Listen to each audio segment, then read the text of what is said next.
about Eliza. She's responsible for driving operational excellence at ButcherBox. She oversees engineering, supply chain, procurement, new growth initiatives, and all aspects of the employee experience. Prior to joining ButcherBox, Eliza served as the Associate Chief Operating and Founding Director of Operations for Uncommon Schools. She earned her doctorate and master's degree focused in education leadership, Teachers College of Columbia University. Welcome back to the CultureCon stage. Thank you so much for having me. We're going to stick with the same old tech to begin, which is I want you to think about whether you have some Nokia phone tucked away in some drawer. I remember believing that my flip phone was the pinnacle of innovation. And I want to start with the story because I think Nokia is a good example of where we are today in terms of culture, which is that Nokia wasn't the problem that they had wasn't that they built a bad product. What they did was they optimized for the future that they thought was coming. So they optimized for the phone call, for no dropped calls. And what they missed was, in fact, the smartphone tech revolution altogether. And so they future-proofed against dropped calls, but not against apps, not against cameras, and not against touchscreens. And so today, what we want to talk about is something similar, which is to make sure that our workforce doesn't become the Nokia talent management story. And so to start, I got a nice introduction from the team, but I'm Eliza Jackson. I'm the Chief Operating Officer at ButcherBox. And a little bit of background about me, and then we'll dive in, which is that I've had a pretty non-traditional career path. So I started my career in finance in New York in my early 20s. And I remember a couple years in waking up and thinking, this could not be what work is for the next 40 years. During that time, I had a close friend who was at a charter school in Brownsville, Brooklyn. And so when I thought about whether I'd go to a nonprofit or do something else, she told me to just come and see. I didn't have an education background. I had no experience teaching whatsoever. And I spent 15 minutes in that school, and I remember deeply feeling that that was what I was meant to do. And so for the next decade plus, I was at Uncommon Schools. I built and scaled schools both in New York and in Boston while I got my degree at Columbia. And once I was ready to do something new, a great friend and mentor of mine told me that what I really loved was building and scaling alongside good people. And so that ultimately led me to the startup world and to ButcherBox, which was in a hyper growth phase when I joined about 5 years ago. And so what my career journey has taught me is that the most valuable skill set isn't the expertise. I didn't have a background in teaching. I certainly didn't have a background in scalable operations. But what I've learned is that it's the ability to learn and adapt and grow. And so today I want to talk about building a workforce that isn't just about surviving the future, but it's about shaping it. And so at ButcherBox, we've focused on our people strategy around three main principles, and that's what we're going to cover today. So what you'll see is that we're going to talk about identifying and prioritizing the mindsets and the skills that matter the most, both in the current workforce and to scale for the future. Around creating an environment where learning is part of everyday work. We like to say that it's baked in, not sprinkled on, and that we use technology as an accelerator to growth and scaling of development. And so we're going to spend most of our time talking today about the intersection of human capital and human development and AI and the technical revolution that I know we are spending most of our time on. And then at the end, so obviously throw questions in the chat as you have them. At the end, we'll also make sure that we spend some time if folks have questions. When we talk about future skills, we are often focused on technical capabilities. And at ButcherBox, we focus far more on the human over the hard skill. And so what we say is that our mindsets matter the most. And this aligns with a couple of different performance types that you may or may not have heard of.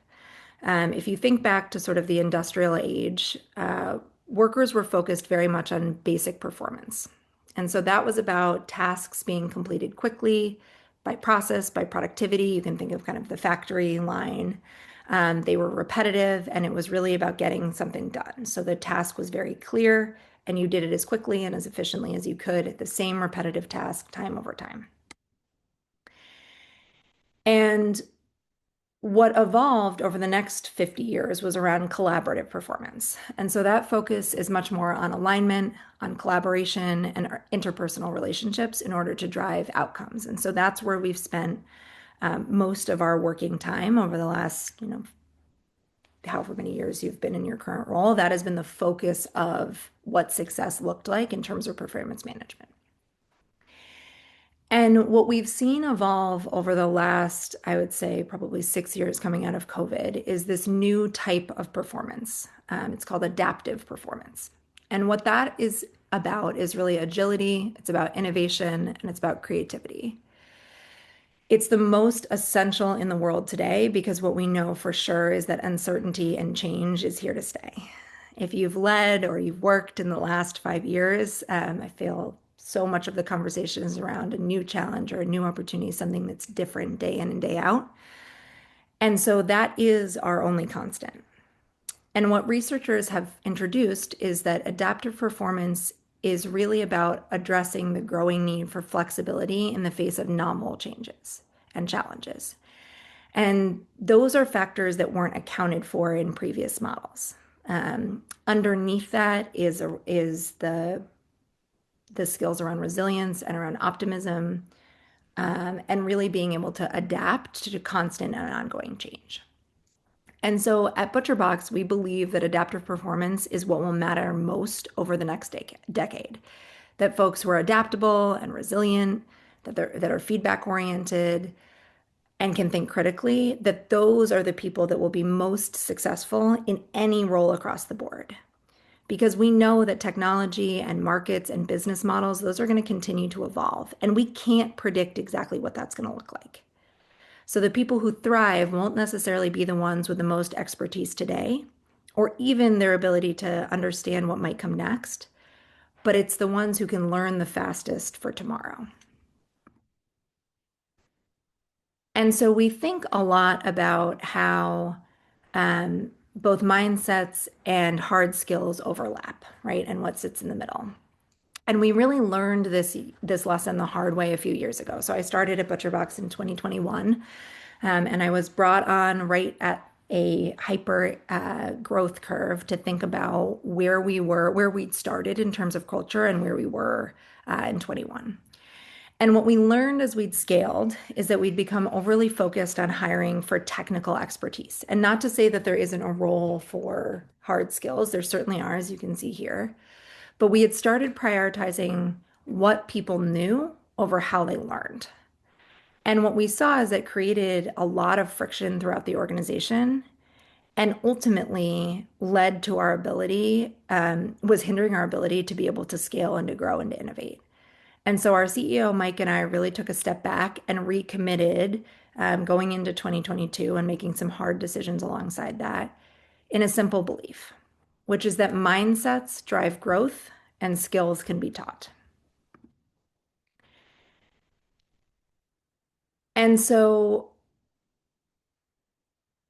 what we think about to start, oops, one back, there we go, is that we want to begin, if you think about before an employee even comes into our organization, that we hire heavily, heavily for mindset. And that looks like a couple of things. First is that we rank candidates on a rubric around our core values. Our core values have always been an incredibly important part of our operating rhythm. They are part of performance management. They are not just on our walls, but they are the ethos of the way we give feedback and the way we evaluate people. And so we start by really having the team rank candidates on that rubric. And embedded heavily in that is a non-negotiable around feedback orientation. And so sometimes a controversial belief, but if someone isn't open to receiving and acting on feedback, we won't hire them, regardless of how impressive their resume is.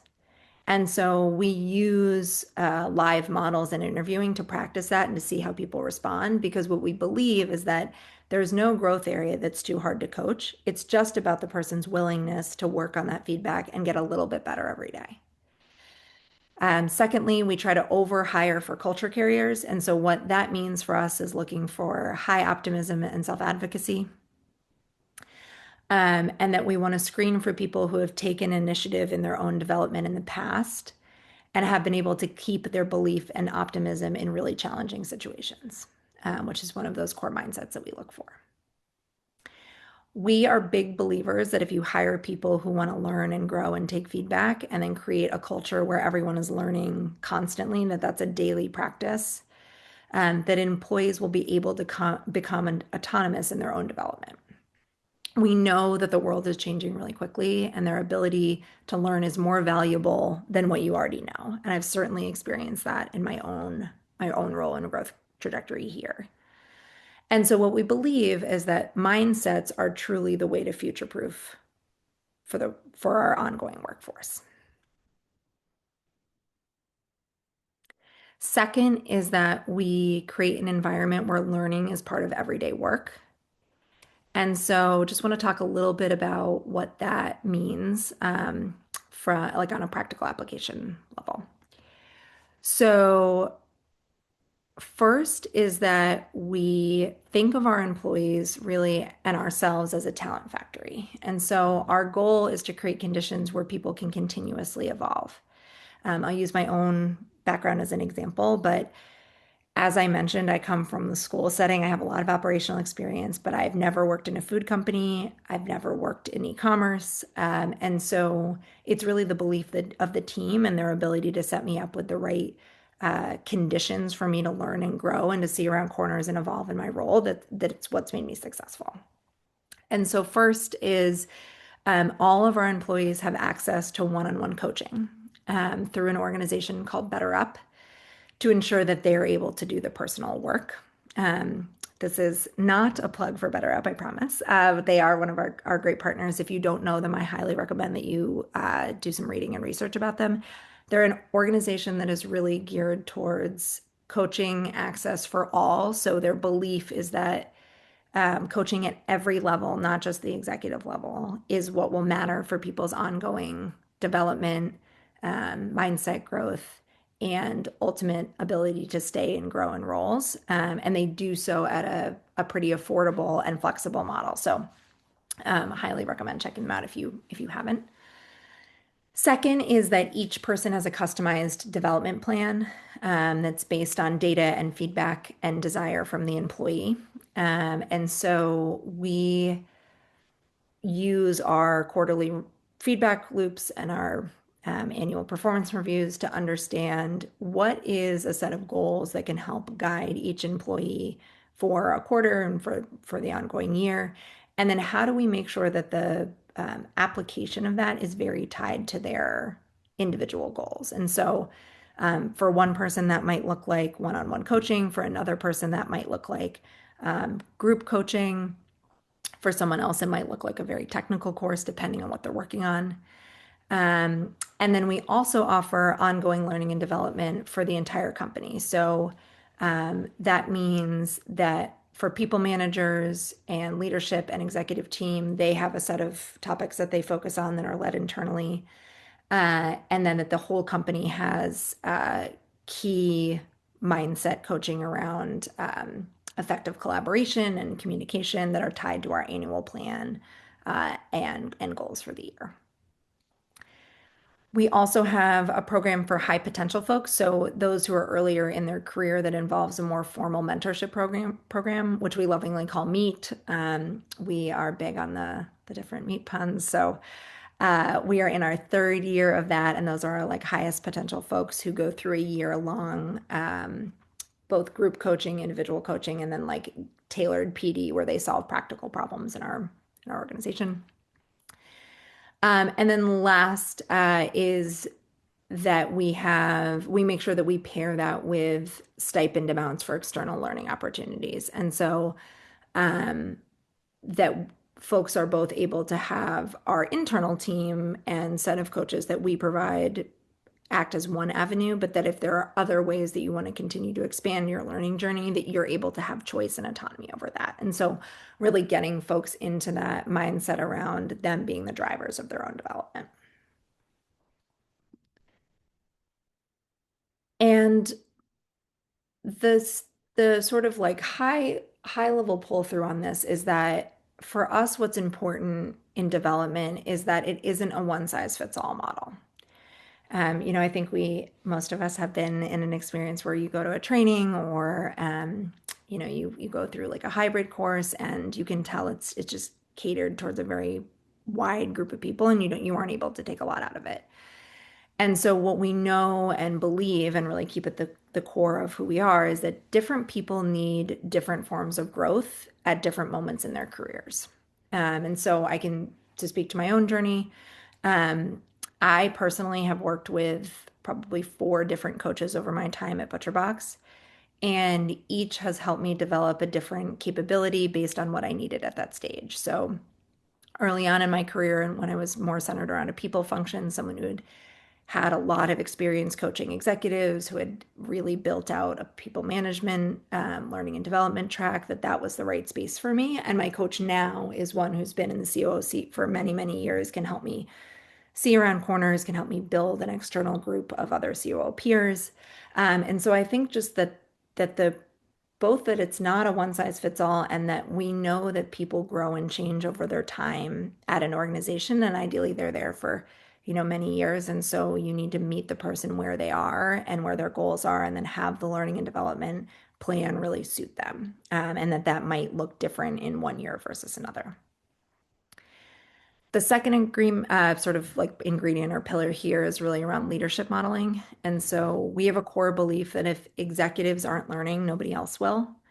And so our top leaders in the company speak really openly about their own development goals, about their coaches, their feedback and growth areas.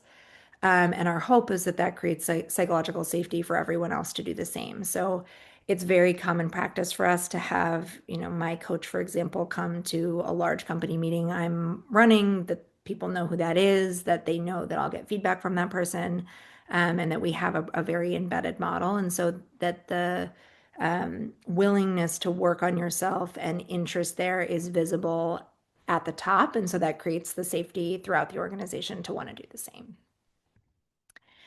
And to use one sort of other example on our executive team, our current chief commercial officer, Reba, she joined the company very early in her career. She's been here, I think she's going in year 9 and we're in year 10. And she's grown through multiple different roles. So she was our CEO's chief of staff. She led data analytics. She led customer success. She's played a lot of different roles. And, at several different points in her career, people have questioned whether she had enough experience for the next opportunity, especially around when she moved into this chief commercial role. We had a big opportunity around going into retail, which we've successfully launched in both Target and Costco, thanks to her. And what we saw was someone with exceptional curiosity, with resilience, and with learning agility. And so people were right. She did not have a track record around retail. She did not have a commercial background. But what we saw in her were those mindsets that we knew if we created the right environment for her to learn, that she would be able to do it. And she's done just that. And that is really, I think, both a testament to the work that she's done and the ownership that she's had over her own development, and the company creating the conditions under which she could learn and fail and make mistakes. And so today she's leading some of our most important strategic work at the company. Like I mentioned, our retail launch, and really like the unlock for revenue and our business model for the next, decade. And that happened because we invested in her potential, not just her credentials. If you saw her resume, there's no way you would hire her into that role. And so for us, I think that making sure that you're balancing folks who you're giving an opportunity, that they're right at their growth edge, setting the condition, and then pairing them with experts in the industry who can help them to learn the technical skills that they may or may not have. And then this last pillar is really around use of technology to accelerate growth, and ability to scale development, because we know the one-on-one coaching model or the one-on-one conversation that I may have with an employee, that is, there are still manual components to that. And so you need technology as an accelerator for growth. And so I want to talk a little bit about first the pillar and then dive into some of the work that we've done specifically with BetterUp. So everyone here knows that AI is fundamentally transforming the nature of work, that it's exposing a growing gap between organizational ambition and human capacity. And so the way that we think about it at ButcherBox is that AI is not just a technology story, it's really a people story first. And so instead of asking the question around how do we deploy AI or what is our AI roadmap, the question that we center around is what kind of workforce do we need to thrive alongside AI or in conjunction with AI? And one of the key components to our AI philosophy is really centered around this concept from BetterUp, which I'm going to talk about that you can see on the screen here. So we've become increasingly focused on managerial archetypes. And so what you see here is a specific one called the calibrator.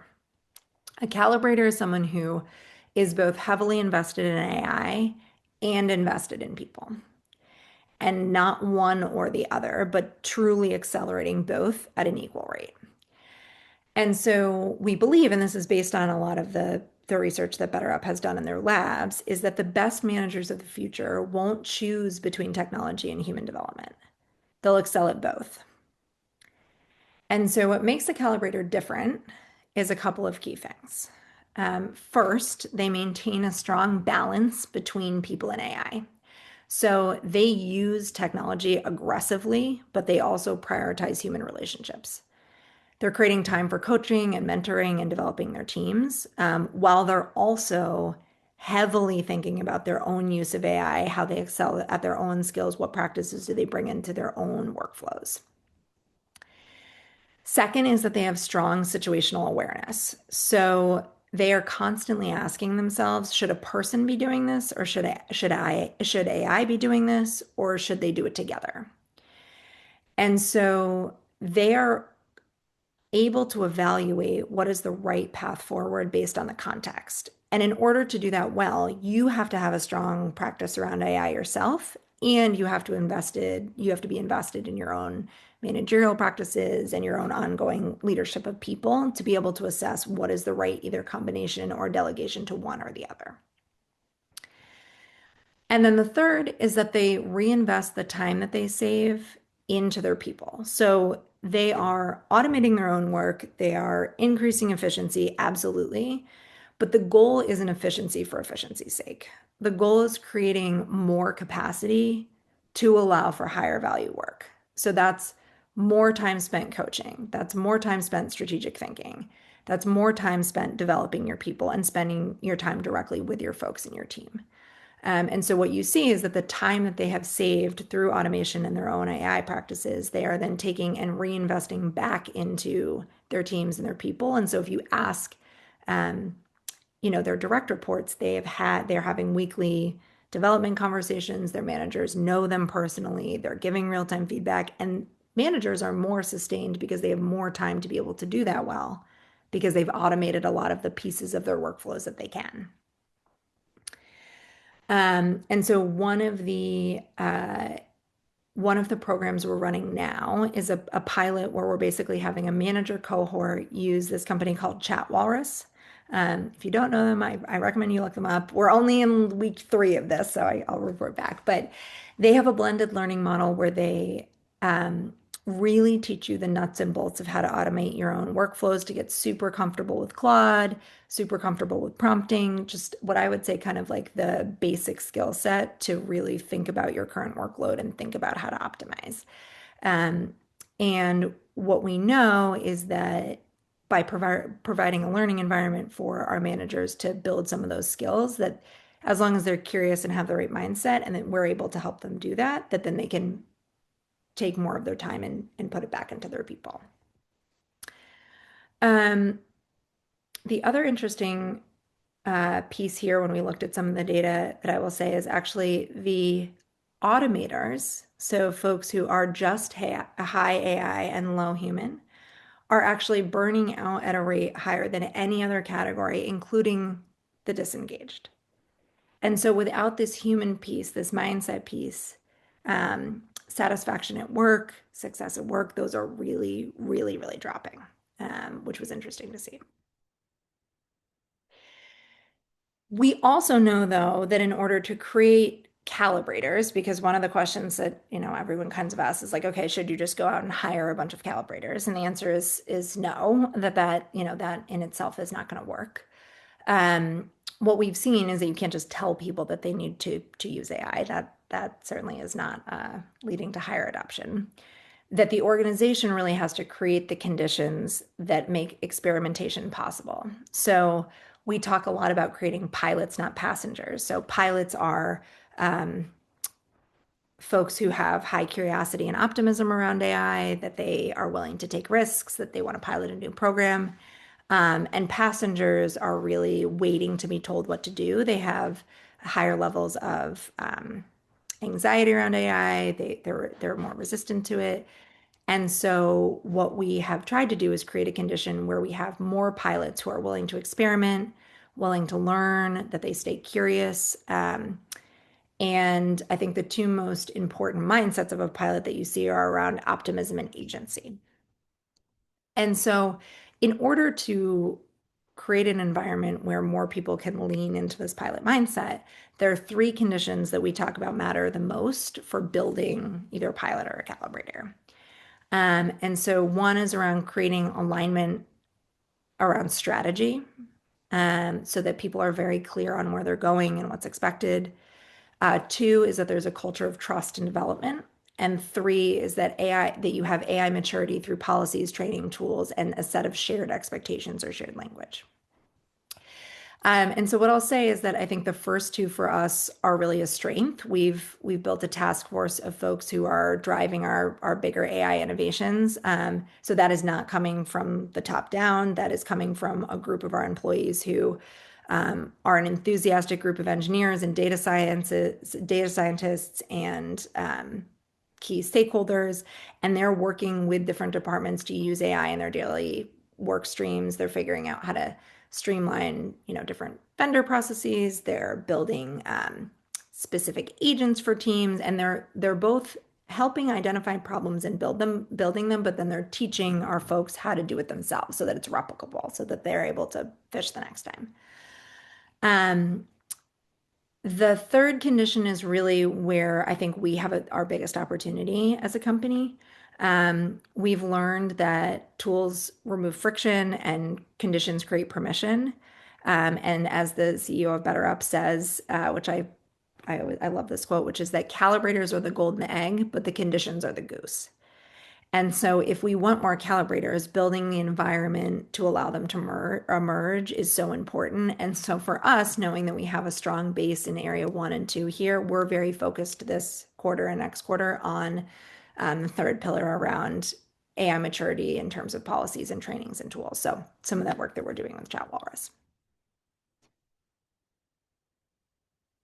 And so I think for us, the bottom line really at ButcherBox is that AI is not a path to fewer people. It's a path to better empowered people.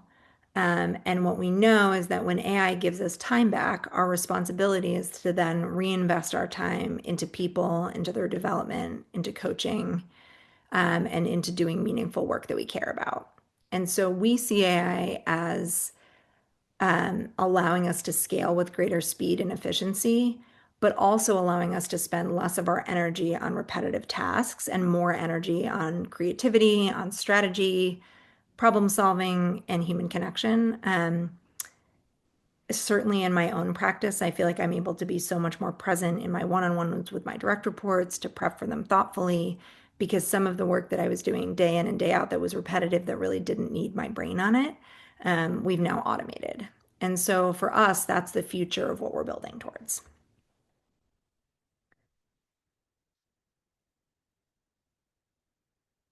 So if I'm going to leave you with one thing or one core idea, it's that the future really belongs to the organizations that are building learning into their culture.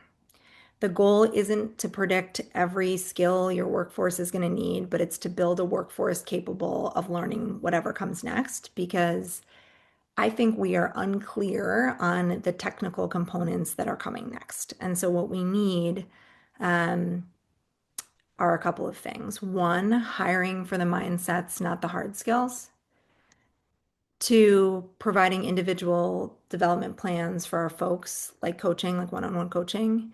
And three, really building collaborators and the conditions needed to shine for our people to shine in an AI-driven world.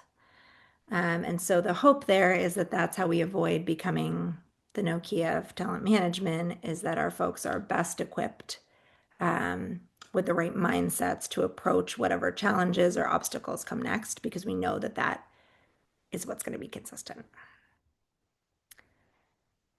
So I am going to stop sharing, let's see, and then see if um, folks have any questions. Happy to take anything that's in the chat, um, or if they're follow-up afterwards, also happy to take those. Awesome. Thank you for that presentation. It was just as good as, if not better, as the live one in CultureCon. And It's always an adjustment, so thank you. yeah, definitely, definitely. Yeah, and if anyone who's tuning in has questions, feel free to throw those in the chat. Yeah, I'm just curious. Like, I feel like ButcherBox is using AI, kind of like you said, as like a force multiplier and helping people develop and making people more efficient. Any like specific tools that you all use that you'd recommend, like outside of like Claude or ChatGPT, but that kind of help optimize performance? That's a good question. As we talked about before, I am an avid Claude user, not necessarily because I think it is the best tool, but I think because I have um, spent a lot of time just getting comfortable with it. But if I can make one recommendation, it is to find something that pairs well with your organization, like a chat walrus. Um, the name always cracks me up, but what they do an amazing job of is in a very learning friendly way. So it's funny, it's easy to use, it's a good combination between group learning and your own practice. Is really walking you through Claude, Gemini, ChatGPT, how are they different, how to use them, and then they give you kind of a run through of every category of tools. So like if you're interested in piloting a personal assistant, like let's say Perplexity, Comment as part of Perplexity is a basically like an EA component. They walk you through kind of like what are the best use cases and where does it get stuck, and then you have an opportunity to just try out different tools. And I think my learning has been, I think every person is a little different. And so your access point to the tool to me is the most important thing. So what works really well for someone on ChatGPT might be, it's just not the access point for me. It's not the way my brain works. And so I would just encourage trying a bunch of different things if you don't have a formalized program. Google a problem or ask, ChatGPT a problem you have and say, like, what are different tools I could try? I spent like 5 minutes playing around with a visual editor because I was like, no, this one doesn't work. This doesn't work. And so I think there is just like this experimentation component, and that you don't have to feel like just because you use one tool, you're married to it forever. Yeah, yeah, definitely. But It's now all I'm really about just like also plugging Chat Walrus, which like they didn't ask me to do, but I hadn't heard of that, so I'm definitely gonna check they're that out. amazing. Sounds really interesting. The founder was in-house leading AI strategy at Crocs and then somewhere else, and Okay, felt like he learned so much of like what not to do that he wanted a way to teach like organizations to have better proficiency. But it's awesome. very cool. Awesome. Ellie says, love the company culture at ButcherBox. I Thank haven't you. ordered anything from you, but now we'll be looking into it. Noelle has a question. What type of data are you using to identify these manager capabilities ongoing? That's a good question. So twofold. So BetterUp has like a very interesting model where for those of you who haven't worked with them, so they partner with um, a handful of different labs. So it's a combination of like different universities, large companies, like a very widespread, and they have the largest data set on health of the workforce of any company. And it is amazing to see what trends emerge from that across the US Air Force, ButcherBox, a tiny startup, like their breadth of data is really, really, really impressive. And so we rely heavily on them to understand what trends are coming, and we partner closely with their data science org to see mostly like in the macro climate, like what are we seeing? I would say now, especially around resilience, optimism, adaptability, like we know that those are going to be the mindset, feedback orientation. Those are definitely going to be the mindsets that stick. I would be very surprised if there was like a new key manager mindset that came up. And then at a company level, we use Peakon, which is a component of Workday. It's like Qualtrics under the hood, kind of. And so then we basically take like the macro trends and the key mindsets we're looking for from like a industry standard. And then at a company level, we have dashboards that we use with our weekly engagement surveys to monitor health of each team. And those mindsets are embedded in that.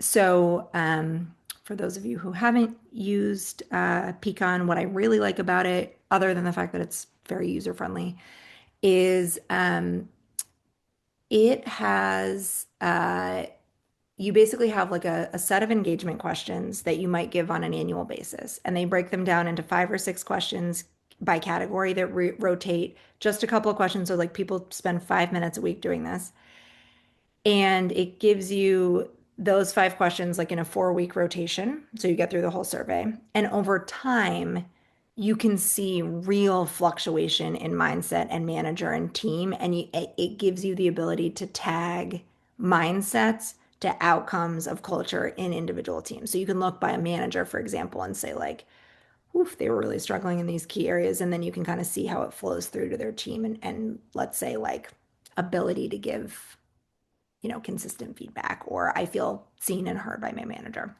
So I think the combination of both has been really, really, really helpful. Very cool. We have one more question from Kristen in the chat. She's curious if culture and employee engagement initiatives sit within like people operations roles, L&D, or other divisions at your company. Totally. And happy to answer this. And also, if you ever want to chat and I can be helpful, Kristen, you should totally let me know, because as someone who clearly had a couple of career pivots, I'm always happy to chat. It sits within people operations. We we have a pretty small team. We run lean, despite the fact that we are quite large revenue wise. And so people operations oversees internal business ops. So think of that as like, project management, operating rhythms, et cetera. And then what you think of as like classic HR and talent, and then inclusive of employee engagement and learning and development.